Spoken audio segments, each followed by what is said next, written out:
Mesdames, Messieurs, bonjour et merci de rester fidèles à votre émission Le Jury du dimanche, iRadio, ITV, Immédia.sn et Bespi le jour. Nous avons le plaisir de recevoir Mamadou Lamine Thiam.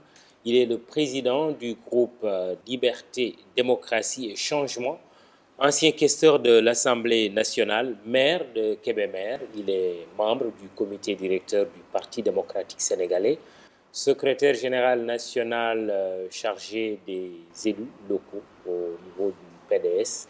Il est également secrétaire général national chargé de l'organisation et de la stratégie pour Karim Wade. Bonjour, Président.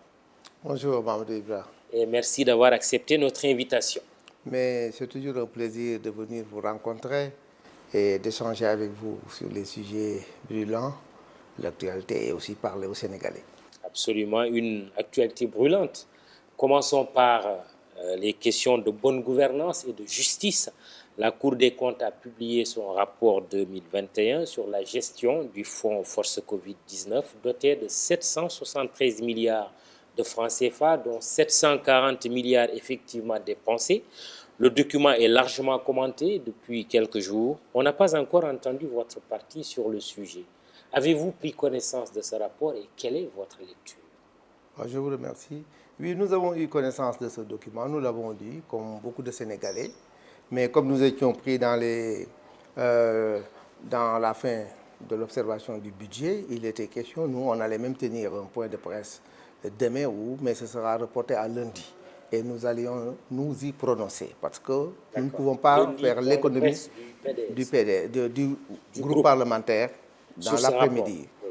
Ça fait partie des points que nous devions y aborder. C'est dire donc qu'aucun Sénégalais n'est resté insensible, surtout nous les démocrates, nous aussi qui travaillons pour la transparence. Je pense que vous avez vu, nous avons interpellé, l'Assemblée a interpellé durant l'ensemble de ces sessions, l'ensemble des ministres qui sont passés sur la transparence. Et nous avons mis en place un dispositif que vous allez voir se déployer dès la fin de cette section. Les parlementaires sont résolument préparés à aller faire leur travail de contrôle de l'action gouvernementale. Tous les parlementaires. Tous les parlementaires. Ça, c'est de toute façon l'opposition. Mais le pouvoir dit toujours qu'ils sont disposés. Oui. Alors, parce que les ministres nous ont tous rétorqué que nous sommes prêts à vous recevoir et à mettre à vos dispositions l'ensemble des documents que vous allez nous demander. Mais en tout cas, cette législature est prête à exercer son devoir. Parce que c'est la Constitution qui nous l'assigne, c'est le règlement intérieur qui nous l'assigne. Et les budgets programmes que nous avons eu à observer, à étudier, c'est très lisible. Puisque les budgets programmes assignent des objectifs. Maintenant, pour aller contrôler l'exercice budgétaire, c'est très facile.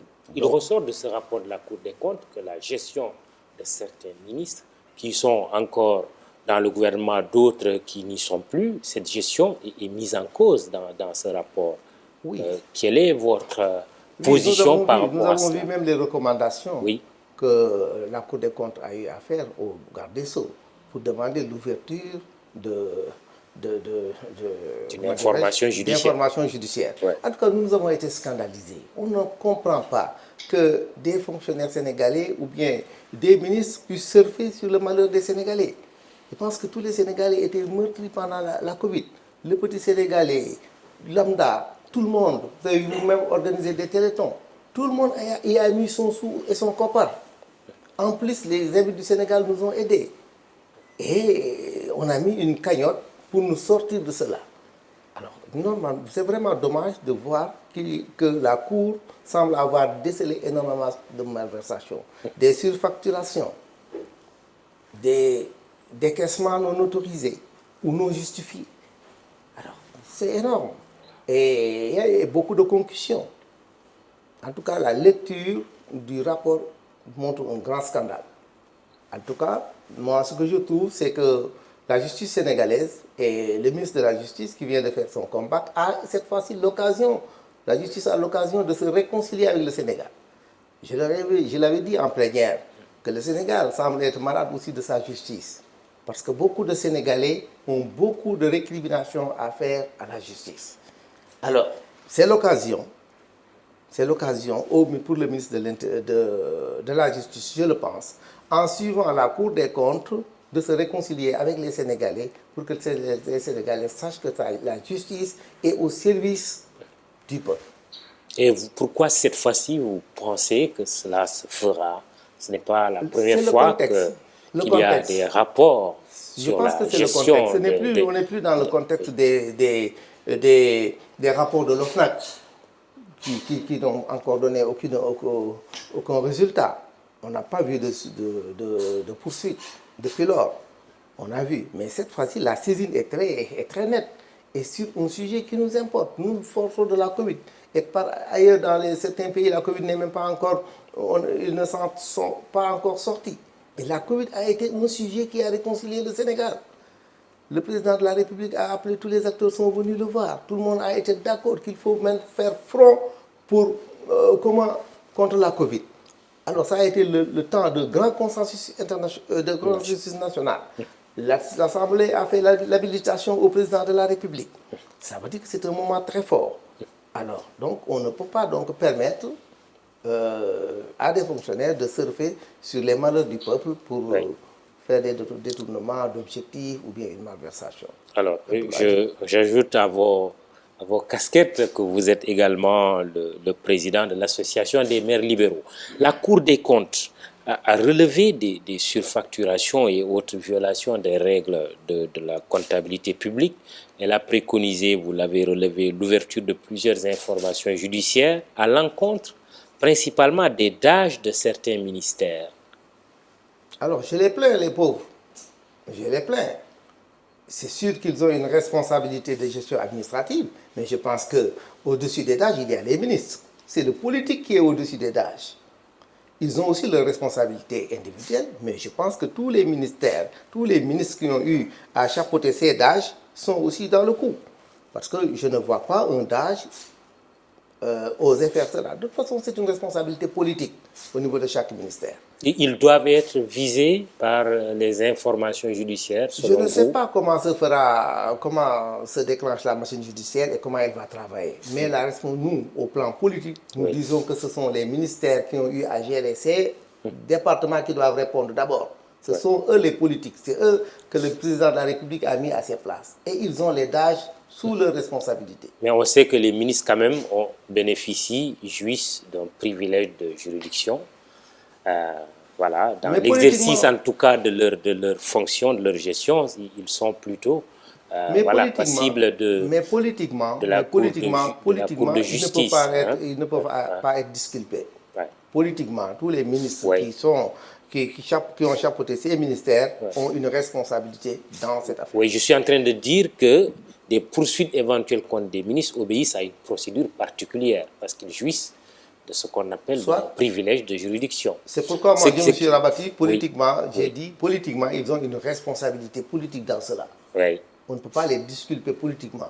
Oui. Et que peut faire l'Assemblée nationale justement? L'Assemblée a des moyens. Oui. En tout cas, nous allons user de tous les outils qui sont mis à notre disposition par le règlement intérieur. Nous avons les questions écrites, nous avons les questions orales et nous avons les commissions d'enquête. Et ça, je pense que nous allons en déclencher. Bon, on sait aussi que les commissions d'enquête... Bon, ce sera différent de ça ne va pas loin souvent. Hein?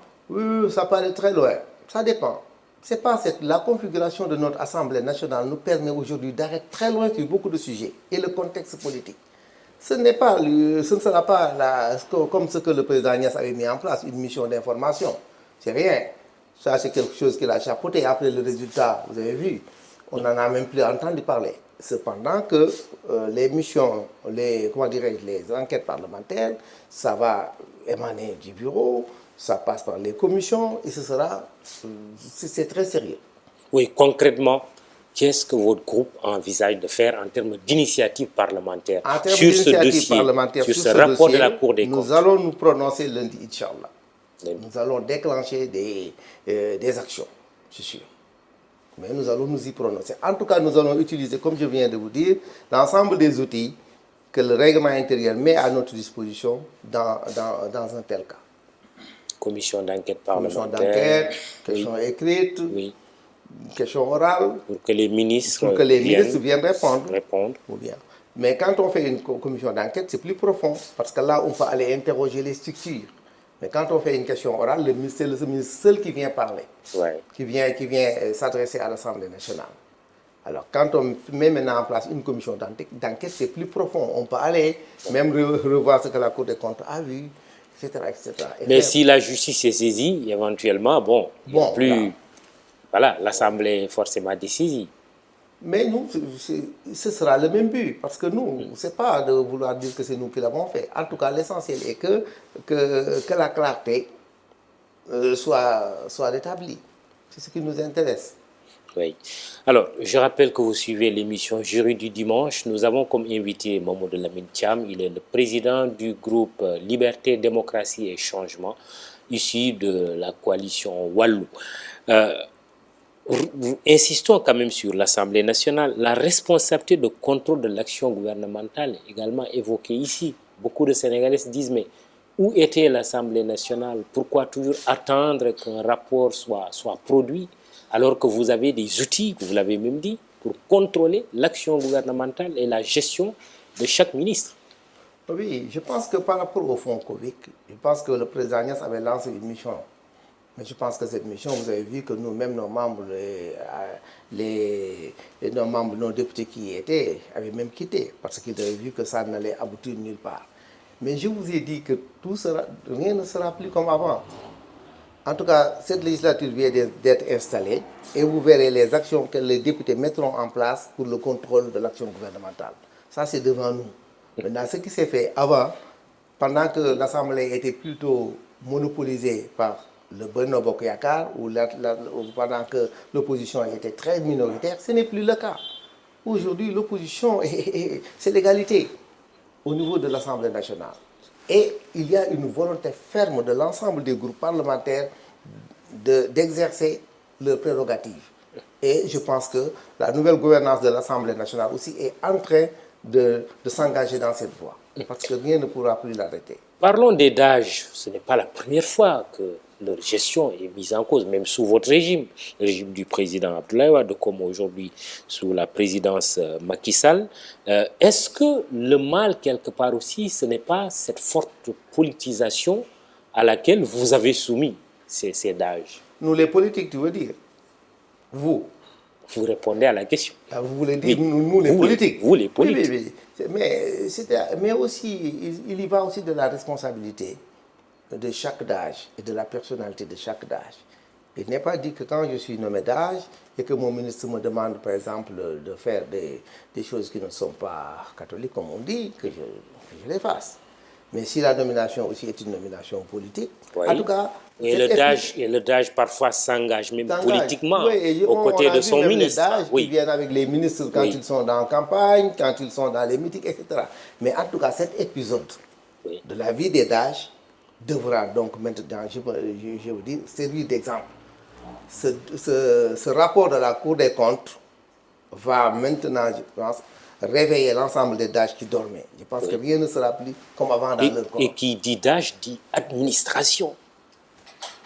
Monsieur le Président, on constate quand même cette forte politisation de hauts fonctionnaires aujourd'hui. Ça se constate presque à des niveaux mais très élevés. Oui, c'est ce qui plombe souvent notre administration. Quand on approche des échéances électorales, on ne peut plus même avoir le plus petit papier dans l'administration. Parce que tous les ministères sont déserts. L'ensemble des hauts cadres sont obligés aujourd'hui d'être politiques. C'est ça. Cela aussi fait partie de l'ensemble des révolutions qu'on devrait faire.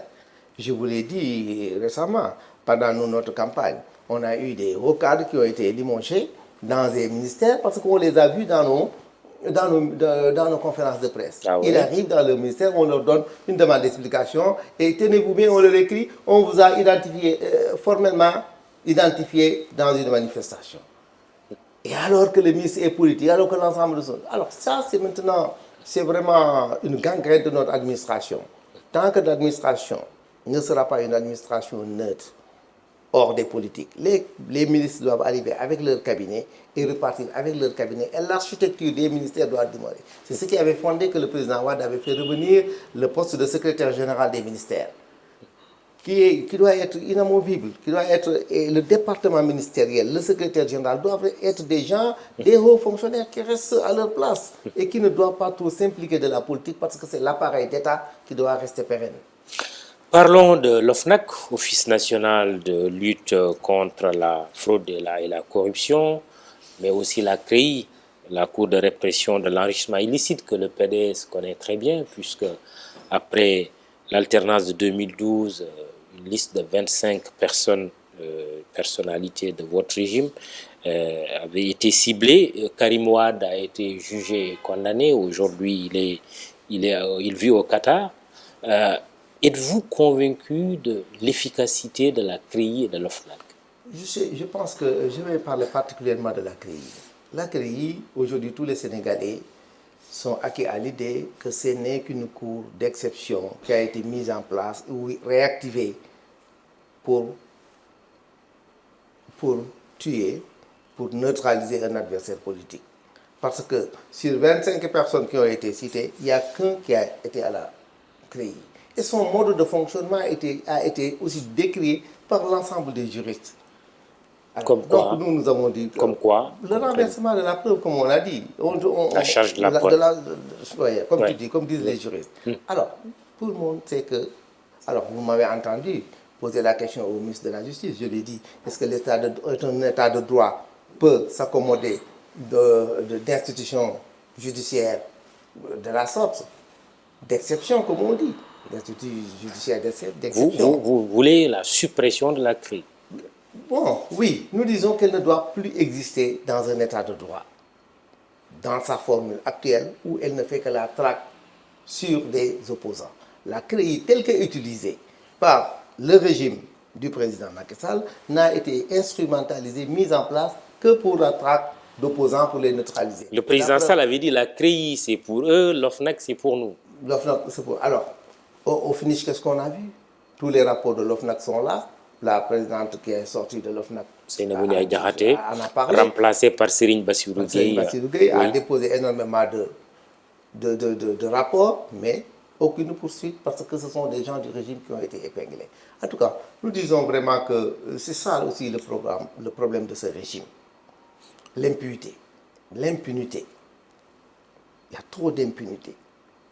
Tous les gens du régime épinglés dans des scandales par l'OFNAC, aucune poursuite.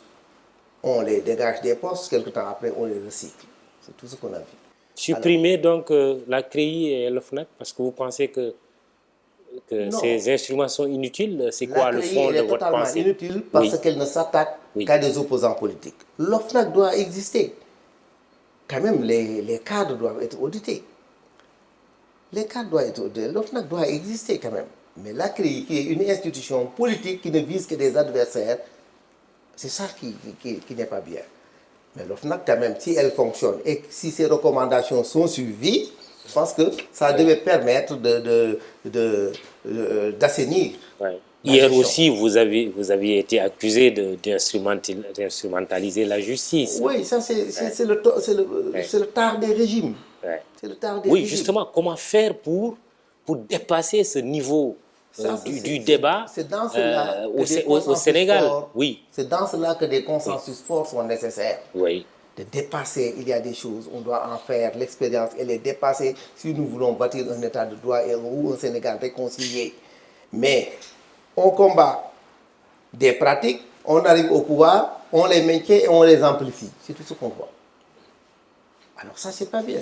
Est-ce que donc les acteurs politiques sont sincères dans leurs déclarations et dans le combat qu'ils mènent? Quand on est dans l'opposition, on combat un régime sur telle et telle pratique. Quand on arrive au pouvoir, on les amplifie. C'est ce qu'on a vu. Alors c'est pourquoi donc le combat de principe des démocrates doit être telle pratique n'est pas bonne, je suis dans l'opposition, je la combats, arrivé au pouvoir, je la fais disparaître parce que j'ai la décision. Karim Wade, puisque vous l'avez dit, la seule personne à être condamnée par la CREI, et en tout cas de cette fameuse liste des 25, Karim Wade, après sa grâce, qui vit au Qatar depuis très longtemps, qu'est-ce que vous demandez concrètement aujourd'hui? Oui, je voudrais dire que vous avez vu, comme tous les Sénégalais l'ont vu, Karim Wade a fait énormément de recours dans toutes les juridictions internationales. Partout où nous nous sommes pourvus, nous avons eu gain de cause. Et le Sénégal n'a jamais accepté de reconnaître les victoires juridiques que nous avons eues à l'extérieur. C'est pour là où j'ai dit que j'avais honte pour mon pays de renoncer ou bien de salir sa signature internationale. Parce que quand on prend des engagements dans l'ensemble des juridictions internationales, quand il y a des verdicts, il faut s'y accommoder. Alors, Karim Wade, tous les Sénégalais donc, sont d'accord qu'il a été victime. Et les récents événements et les déclarations du président Macky Sall montrent que ce sont des victimes, lui comme Khalifa. Il a été un adversaire politique qu'il fallait donc éliminer, qu'il fallait éloigner du Sénégal pour asseoir son régime. C'est tout. Quelles sont les déclarations récentes du président qui... Oui, ça concourt à cela. Oui, il a dit quoi qui vous dérange? Non, je dis que vous avez entendu le président, en sa déclaration, tout le monde l'a entendu au premier conseil des ministres, donner instruction au garde des Sceaux pour que toutes les personnes qui n'ont plus leur droit, privés de leur droit de vote, puissent bénéficier d'une amnistie. Vous avez entendu notre leader dire que lui, de tout le temps, il clame son innocence, et nous le clamons avec lui, et qu'il veut la révision de son procès. Cette amnistie, vous n'en voulez pas. Voilà, c'est ce que nous disons. Mais il est là-bas, il est un homme politique, et c'est encore votre candidat en 2024, alors qu'il n'a pas ses droits civils et politiques. Voilà. Qu'est-ce que Karim Wade fait au Qatar? On l'a vu un peu lors d'un match du Sénégal à la Coupe du Monde. Les Sénégalais l'ont découvert en chair et en os. Ils l'ont vu vibrer au rythme des Sénégalais, aller avec eux exprimer son patriotisme et sa citoyenneté. Vous êtes son chargé de stratégie. Qu'est-ce qu'il fait au Qatar? Qu'est-ce qui l'empêche de rentrer? Qu'est-ce qui l'empêche de rentrer? J'ai répondu l'autre jour que quand on sort quelqu'un de prison, un procureur d'un pays étranger vient le prendre dans un jet privé et l'amener dans son pays, cela, ce n'est pas une mince affaire. Tout le monde sait qu'il n'est pas parti simplement là-bas de son propre gré. Il a été exilé. Exilé? Oui, c'est ça. Rien d'autre que ça.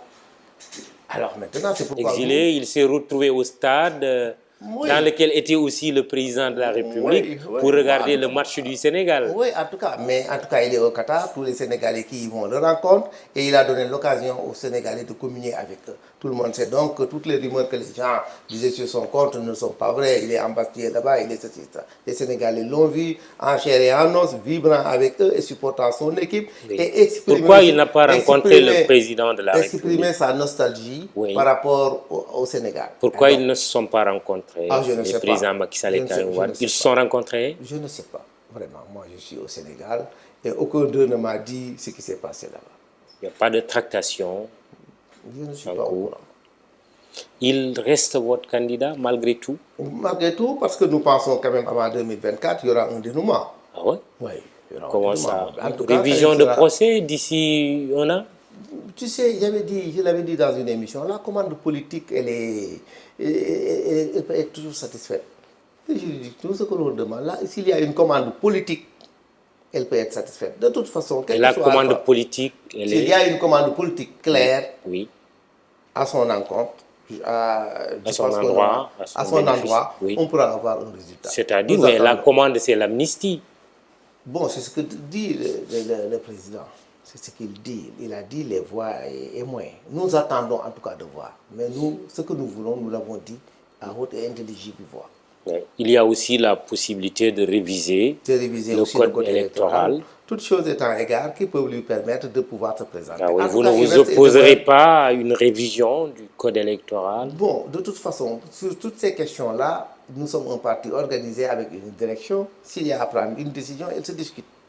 Mais on n'a encore pas d'offre. Pour prendre une décision, il faut avoir d'abord une offre. Il n'y a que des spéculations que l'on entend présentement. Le Parlement n'a pas encore été saisi, le parti n'a pas encore été saisi, le concerné aussi ne nous a pas dit avoir été saisi de quoi que ce soit. Donc, tant qu'on parle comme ça, les gens peuvent donner des arguments. Mais s'il y a une saisine officielle, les réponses pourront être données et de manière officielle. Très bien. Je rappelle que vous suivez le jury du dimanche, iRadio, première radiovision du Sénégal, ITV, votre chaîne préférée. votre site de référence immédiat.sn et votre journal Bisby le jour que vous aimez lire.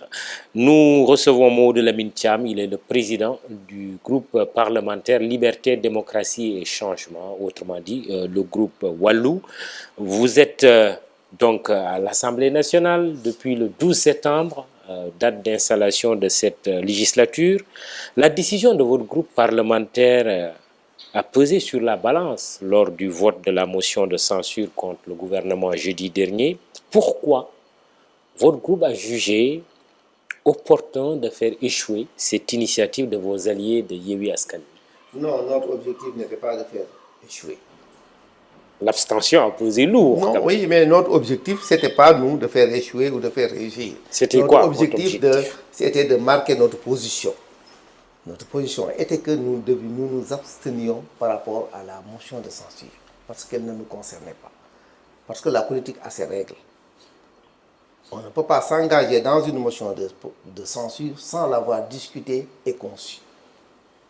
Nous sommes un groupe, le Yewwi est un groupe, nous sommes d'égale dignité.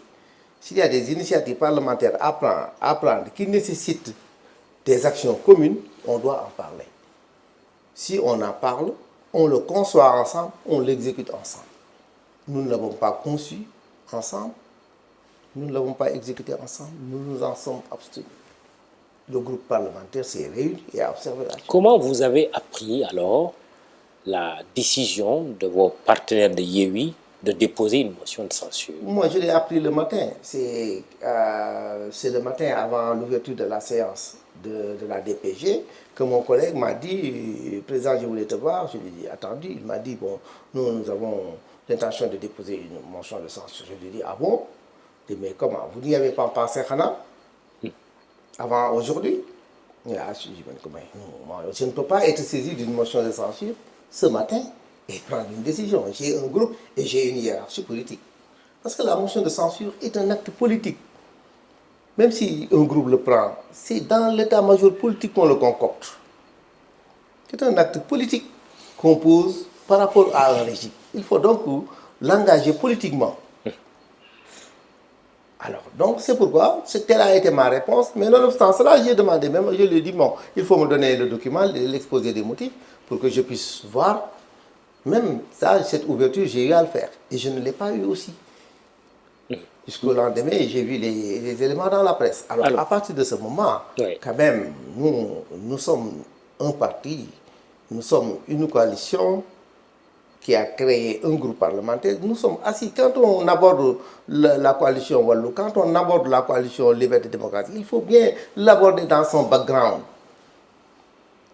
Un parti qui a eu toute cette expérience, toute cette assise depuis 1978, être au Parlement, participer à l'ensemble des grands combats qui ont consolidé cette démocratie au Sénégal, on n'est pas léger dans nos décisions, ni dans nos postures. Alors c'est ce qui fait que donc on déclenche la machine et ça donne ce que ça a donné. Mais justement, pour une intercoalition qui est allée ensemble aux élections législatives avec des résultats probants, en juillet dernier, l'argument d'un manque de concertation peut quand même surprendre. Et qu'est-ce qui le justifie? Qu'est-ce qui vous a gêné dans la motion de censure déposée par Yewwi? L'exposé des motifs ou l'opportunité? À vrai dire, d'abord, le manque de concertation. Mais c'est surprenant, justement. C'est surprenant, c'est sûr. Bon, voilà, mais c'est justement c'est surprenant. Parce qu'une motion de censure, quand on l'aborde et quand on veut y arriver avec un résultat, je dis bien, on doit vraiment en parler aux gens. On doit en parler avec ses partenaires politiques ou bien ceux-là qu'on prend comme des partenaires politiques. Alors nous avons estimé vraiment que cette affaire ne nous concernait pas parce que nous sommes là à l'Assemblée nationale, nous sommes là au Sénégal, nous avons eu à nouer et à dénouer des alliances avec le groupe Yewwi parce qu'il faut dire que le groupe Yewwi là a été créé par nous ensemble. Les réunions fondatrices de Yewwi Askan Wi ont été tenues au siège du PDS et au siège du PASTEF. Tous les documents, nous les avons élaborés jusqu'au la charte et tout. La discorde est arrivée la veille de la signature, parce que la discorde était sur qui devait signer le document fondateur ou pas. C'est né qu'à la veille, 2 jours avant. Alors donc, ils ont déclaré sans nous. On a dit, mais quand, chemin faisant, on a évalué aussi les locales, on s'est rendu compte que, bon, on ne s'est pas entendu pour aller ensemble, mais il faut aussi renouer les dialogues. C'est nous qui avons été à l'initiative. On a renoué le dialogue, on a discuté, les gens ont encore travaillé, et on a mis en place l'intercoalition qui nous a valu ces résultats. C'est pour vous dire que nous ne sommes ni dans l'émotion ni dans du subjectivisme. À chaque fois que de nécessaire, si nous avons une initiative ou une idée qui doit porter, nous n'avons pas, nous, de fausse honte, à appeler les partenaires politiques à en discuter et à voir qu'est-ce que nous pouvons faire ensemble. Oui. Alors, passé ce manque de concertation, est-ce que l'exposé des motifs ou l'opportunité de déposer une motion de censure vous a gêné? Non, de tout cela, on devait discuter. De tout cela, on devait discuter. Je ne veux pas aller dans le fond de la motion. De tout cela, oui, quand par exemple, voilà. Yewwi dit que le Premier ministre Amadou Ba aurait dû engager sa responsabilité avec une question de confiance, il ne l'a pas fait. Ça, c'est sa propre gouverne qu'il donne. On ne peut pas obliger un Premier ministre à engager le vote de confiance. On ne peut pas. Des premiers ministres sont passés ici faire leur déclaration de politique générale sans engager le vote de confiance. Alors, c'est pourquoi je dis je ne veux vraiment pas discuter sur le fond de l'opportunité. Parce que aussi, ce sont nos partenaires politiques et l'avenir est devant nous.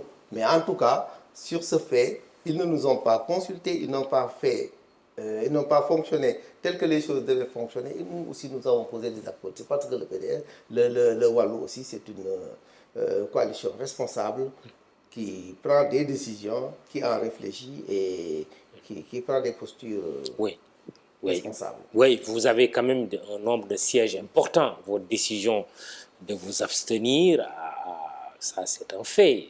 Vous avez 27 députés, n'est-ce pas, à peser lourd. Votre intercoalition Yewwi Wallou n'est-elle pas finalement rattrapée par la réelle politique avec l'élection présidentielle qui approche à grands pas en 2024 et qui peut vous pousser à des calculs? Oui, les calculs politiques, c'est depuis toujours. Oui.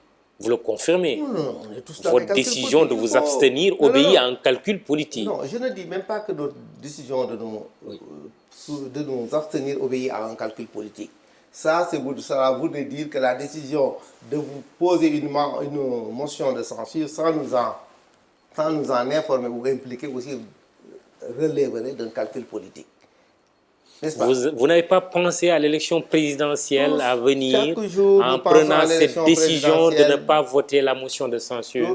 Toute décision que nous prenons aujourd'hui est empreinte de l'évolution politique vers laquelle nous allons, nos candidatures plurielles. Mais ça a le mérite d'être clair. Vous êtes donc pour une candidature plurielle, mais pas de candidature unique. Évidente. Voilà. Elle est évidente. Elle est évidente. Les forces politiques telles que présentées, les candidatures seront plurielles parce que nous, on ne cédera pas notre candidature à d'autres forces politiques. Les autres forces politiques aussi que je vois évoluer iront vers cela. Mais cela ne nous empêche pas d'être ensemble pour l'essentiel. Ça ne nous empêche pas. C'est pourquoi donc notre avenir est toujours là. L'avenir de l'intercoalition est inscrit dans l'ensemble des plateformes communes que nous allons déployer, dans l'ensemble des programmes d'action communs que nous allons déployer pour la lutte, pour la consolidation de la démocratie et pour aller vers une conquête démocratique du pouvoir. Oui. Il y a énormément de choses qui nous unissent, sur lesquelles nous serons ensemble dans les plateformes. C'est pourquoi c'est un épisode politique qui peut être derrière nous. Mais alors allons plus loin, parce que quand vous dites que c'est une façon aussi de dire que l'élection présidentielle à venir, les chances pour l'opposition de l'emporter, c'est de promouvoir une pluralité de candidatures, mais il y en a d'autres qui interprètent votre décision comme étant un barayogo avec le pouvoir. Bon, c'est leur position. Ils sont libres de penser comme ils pensent. Un deal. Ils sont libres de penser comme ils pensent, comme ils veulent. Mais nous, je pense que notre démarche est très claire au niveau du Parlement. Nous avons une démarche oppositionnelle. Nous n'avons pas quand même les mêmes formules. Quand même, il faut toujours nous analyser comme un parti qui vient du pouvoir. Nous n'avons pas les mêmes styles. Nous n'avons pas les mêmes backgrounds, comme je le dis. Nous avons énormément fait des choses. Une remontée vers 2000 avec 2 entrismes. Vous vous rappelez bien? N'est-ce pas? Et jamais 203? Non, je ne sais pas. Avec 2 entrées. Je remonte l'histoire pour vous dire notre background. Bien sûr. On fait le pouvoir On en sort depuis 12 ans. On est persécuté dans notre peau, dans nos chairs, dans nos familles, et tout ce que vous avez vu, ce qui nous est arrivé. Alors, nous avons donc une vision très claire de vers où nous devons aller et comment on peut y aller. Alors, c'est pourquoi nous avons nos démarches à nous, qu'on ne nous dicte pas, et qui peuvent être singulières, que les gens nous regardent tels que nous sommes. Au bout, vous avez eu le PS à l'usure, comme on vous a eu aussi à l'usure.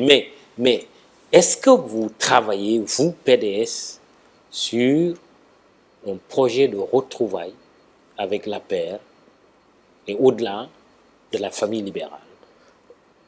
Non, c'est pas au-delà de la déclaration que le président Wade avait eu à faire et qui est écrit et acté pour demander à la famille libérale, parce que lui c'est le père d'une vision, c'est le père d'un mouvement, le libéralisme africain.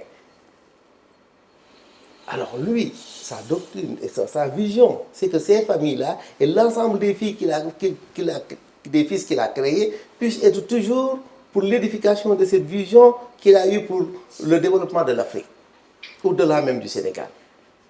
Au-delà de cette déclaration depuis lors, je n'ai pas vu un pas concret dans ce sens.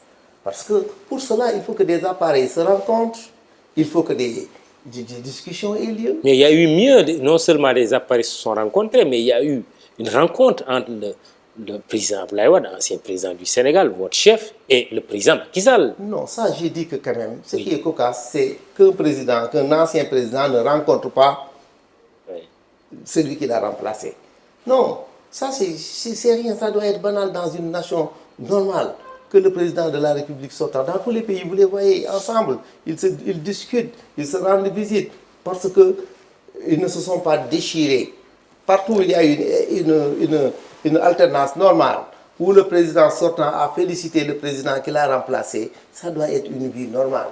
C'est parce qu'il y a eu ces problèmes de traque, ces problèmes d'emprisonnement de Karim et tout cela qu'il y a eu la césure. Mais vous avez vu le président, dès qu'il a rendu le pouvoir, il avait dit au président Macky, il a prié pour le président Macky Sall, il lui a dit qu'il était à sa disposition pour l'aider à tout point de vue.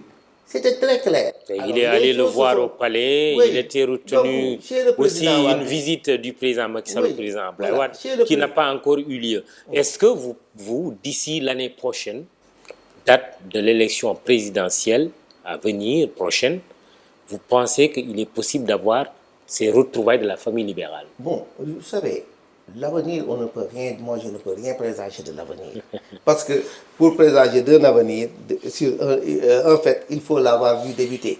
Je te dis, à l'heure où je te parle, je n'ai vu aucun contact avec les appareils, rien n'a été déclenché dans ce sens que je sache. Alors donc, je ne peux pas présager de cela dans un proche avenir ou dans un... Mais je te dis que la vision du président, telle que déclarée, est actée et que la famille libérale doit gérer le pouvoir. Ça, c'est net. On doit trouver des systèmes pour rester au pouvoir. Il y a un libéral qui gouverne pour le moment.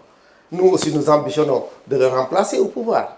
En 2024. En 2024. C'est très net. Pas de gestion ensemble, commune. En tout cas, ce n'est pas encore acté. Ce n'est pas encore acté. Pas encore acté. Je n'ai pas encore assisté à une discussion qui en parle. En tout cas, nous sommes pour le moment dans l'opposition. Nous nous y déployons. Et nous travaillons pour le retour de notre candidat, Karim Meïssa Wade, pour aller à la conquête du pouvoir. Donc, ce retour, on l'a annoncé 1000 fois.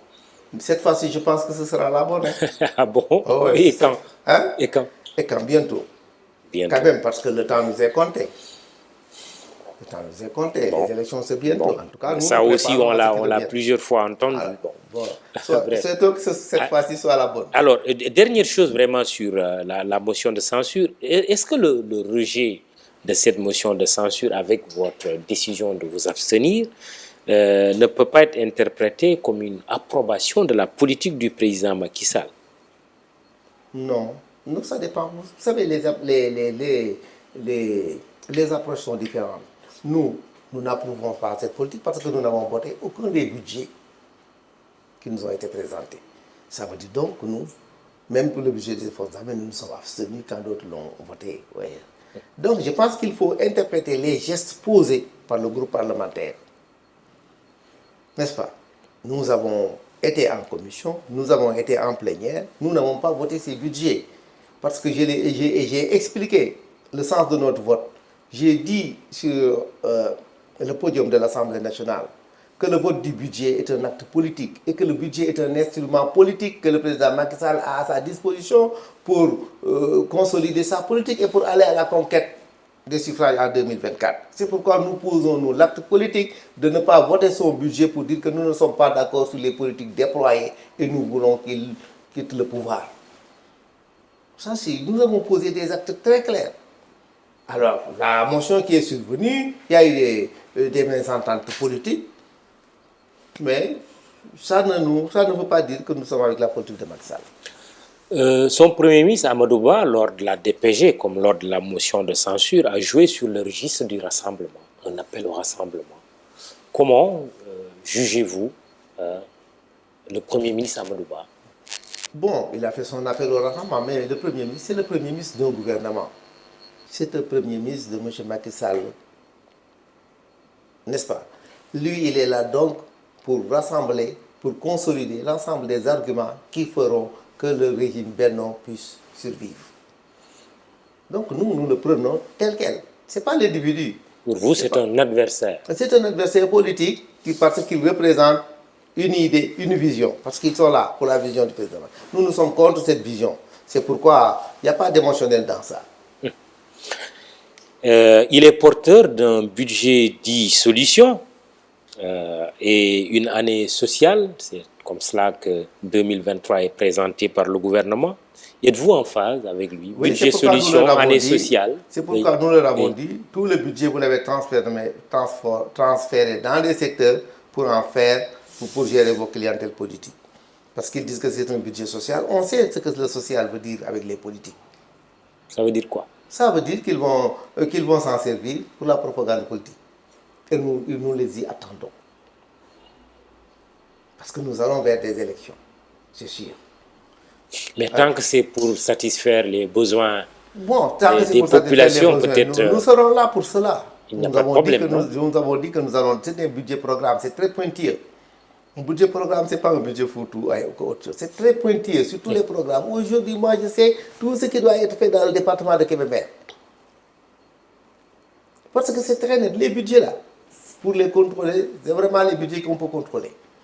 Parce que c'est très ciblé. Alors, c'est pourquoi je te dis que nous les attendons à l'exécution du budget, parce que nous serons là pour le contrôle. Le pétrole et le gaz attendu, et la première année d'exploitation, c'est justement l'année à venir, 2023. Le Sénégal, pays pétrolier, cela vous inspire quoi comme réflexion? Bon, cela fait de l'espoir quand on dit, oui, le Sénégal, nous aurons du pétrole. Chacun piaffe. Mais au vu de tout ce que nous savons, si aujourd'hui on sait que ce sera que 51 milliards qu'on aura dans notre budget qui nous viendra de cela. Pour 2023. Pour 2023. Mais avec une montée en puissance. Avec une montée en puissance. Oui. Il y a beaucoup de choses connexes. Mais c'est que les patriotes se sont mobilisés d'abord dans l'ensemble des scandales qu'il y a eu pour l'attribution des contrats pétroliers. Ça, c'est déjà en background qu'il y a eu des problèmes dans l'attribution de l'ensemble de ces contrats. On a parlé de Petro-Tim, on a parlé de beaucoup de scandales ont accompagné d'abord le démarrage. Maintenant, ce qu'il y a est que les Sénégalais, nous avons suivi aussi la mise en place de tous les fonds qui en émanent.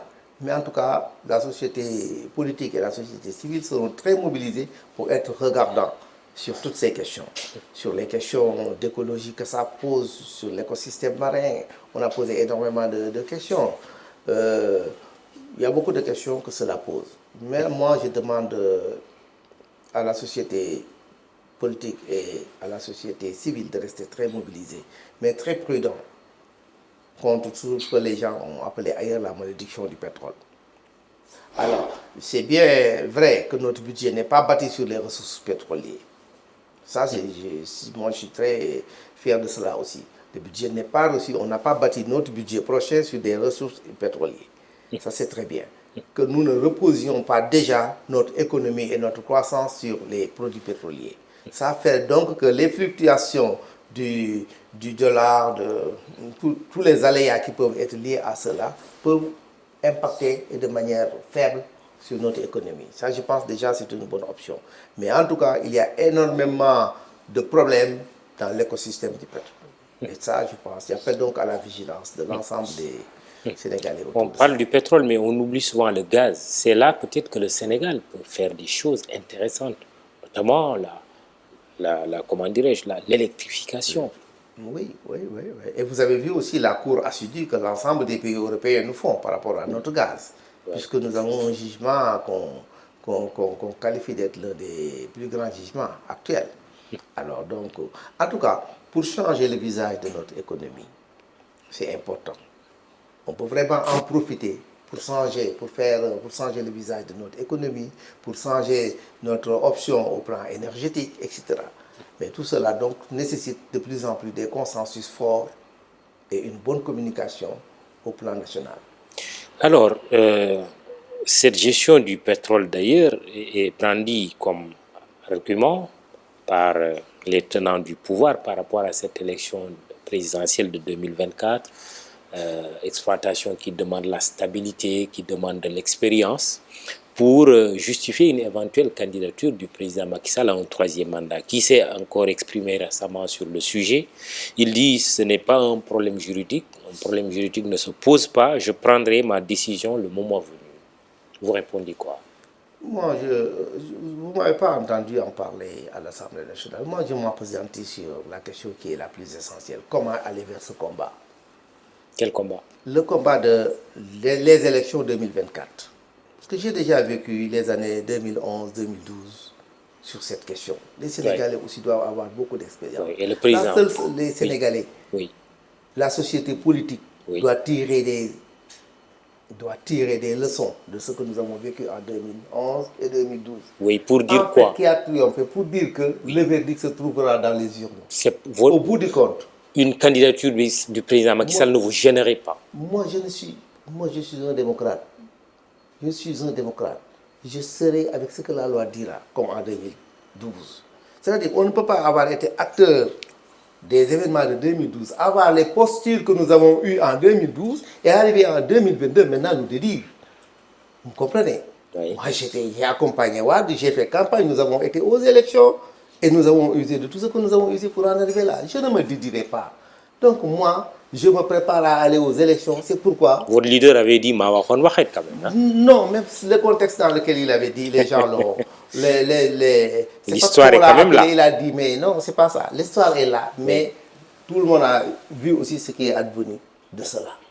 Les Sénégalais, quand on sont allés dans les urnes, le verdict a été qu'ils ne voulaient pas un troisième candidat de droite. C'est ça le verdict. Ce qui est surréaliste, c'est que ceux qui avaient aussi combattu cette troisième candidature du président Abdoulaye Wade sont aujourd'hui ceux qui font la promotion d'une troisième candidature du président Macky Sall. Mais le peuple est là et est très souverain.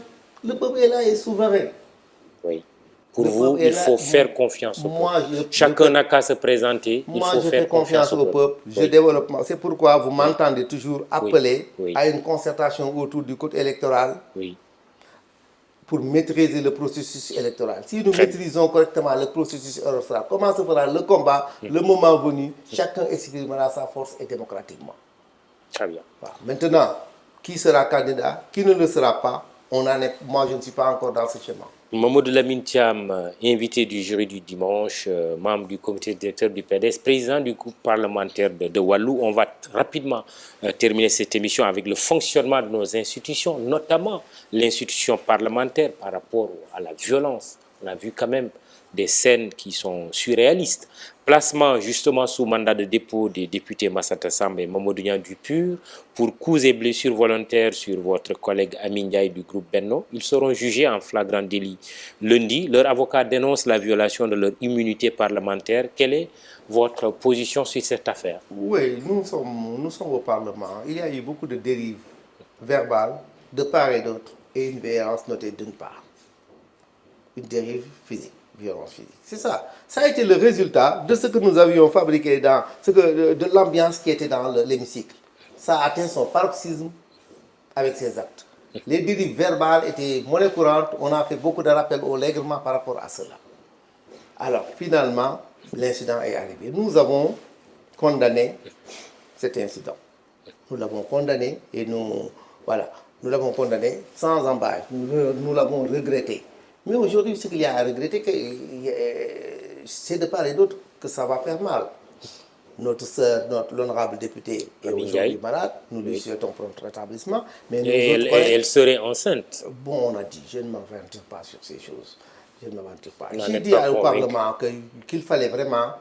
J'avais obtenu même de tous les députés qu'on ne parle plus de ces aspects. Parce que c'était douloureux qu'on ait vécu un événement douloureux et qu'on en reparle. Malheureusement, c'est revenu ces derniers jours. Mais vraiment, parce que les gens, les Sénégalais, on peut avoir des problèmes. Mais nous avons en nous nos ressources personnelles qui nous permettent de pardonner, qui nous permettent de trouver des règlements. Et nous y sommes. Et nous, oui, toujours est-il que vos collègues sont placés sous mandat de dépôt. Sous mandat de dépôt. Et est-ce que leur immunité parlementaire ne soit pas levée au préalable? Ça vous gêne? On parle quand même de flagrant délit. Nous pensons quand même qu'on sera raison gardée. Nous pensons quand même que vraiment il y aura un règlement à l'amiable d'ici lundi ou même... mais c'est plutôt la justice qui va se prononcer. Nous pensons que la justice va se prononcer, mais quand même nous pensons qu'on doit les laisser rentrer chez eux. Oui, mais si on obéit à des règlements à l'amiable aussi, bon, voilà, sur des questions qui concernent la République, les institutions, est-ce que demain, ça ne risque pas d'arriver avec le rapport de la Cour des comptes? Non. C'est-à-dire que ça, le Parlement, c'est une famille. C'est une famille. On est tous dans une salle, tout le temps ensemble. Alors, donc, il faut qu'on trouve vraiment un règlement pour que vraiment les choses s'apaisent, pour que le Parlement retrouve son calme. Dernière chose en une minute, c'est l'Association des maires du Sénégal qui a un nouveau président, Oumar Ba de Diop, versus Réel, dirigé par Ousmane Sonko. Le PDS se trouve dans quel camp? Vous êtes maire de Kébémer et président aussi de l'Association des maires libéraux. Vous savez que les deux maires sortants étaient issus de nous. Ousmane Masek, Rahmatoulaye Alayhi, il a été remplacé par Baldé, qui était maire de Ziguinchor du PDS. Oui, Baldé. N'est-ce pas, avant qu'il ne bouge, n'est-ce pas? Et après, il a été remplacé. Donc, le PDS, depuis 1996, est dans ces associations. Nous avons des mairies depuis 1996. Ça, c'est une organisation officielle. N'est-ce pas? Nous y sommes et nous y avons même occupé le trésorier sortant qui rempile de l'association. C'est le PDS. Et il y avait des vice-présidents. J'y reste. Vous êtes membre de l'AMS. Depuis tout le temps, nous y restons. Les associations de maires des partis, moi-même je suis le président, vous l'avez vu dans mes attributions, je suis le président des élus locaux du PDS et président de l'association des maires du PDS. Réel n'est pas l'organisation officielle des maires du Sénégal. Pour nous, nous considérons que c'est une association politique de maires d'un parti ou d'une coalition. C'est différent de l'AMS, parce que nous aussi, nous avons notre organisation similaire des maires du PDS. Seule association des maires reconnue officiellement et institutionnellement, c'est l'AMS, selon vous. Et nous y sommes depuis longtemps, nous l'avons dirigé et nous y sommes de tout le temps. Merci, Mamadou Lamine Thiam, maire de Kébémer. Vous êtes aussi le président du groupe parlementaire Liberté, Démocratie et Changement de la coalition Wallou. Jury du dimanche, Mahmoud Ibrakan à la technique Babacar Ndiaye Ndiankou Moussa Fall. Pour le compte d'Imedia.sn au texte Cheikh Moussa à la photo, Aboulaye Silla, Pape Doudou Diallo, réseaux sociaux Biram Pouy, Fatima Taba. Bon dimanche, rendez-vous dimanche prochain.